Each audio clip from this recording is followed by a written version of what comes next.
Hem ise yadigar kaldın. Dolunay Production. Toyun kımmatında. Hem ise yadlatsak toyların biri olun. Soğudan toyum. Gelipler bu yalansa gel meni gıttam ömrüm. Yaşayın vaktim olayımsa teyitsan niye?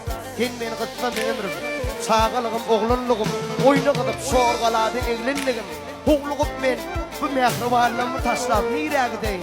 Gel meni gıttam ömrüm. Aşık olup aylanınım.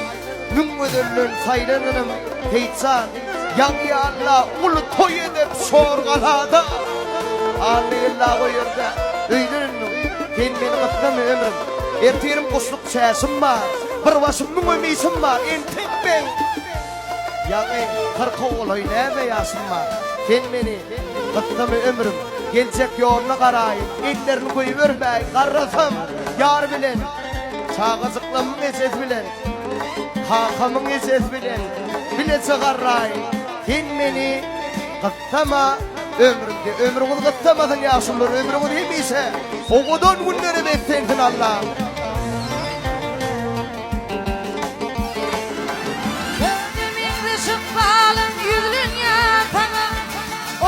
Şimdi kulit duydurma ömrüm. Tümlük dünyadadım çıkaray daha. Vaktinden beni öldürme ömrüm.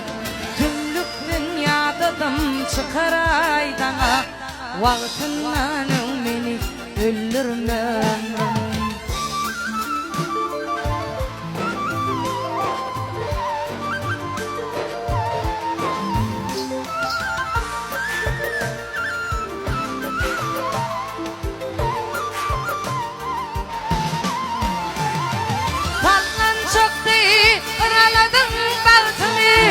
Yıkmaydan aman ağlı tağtını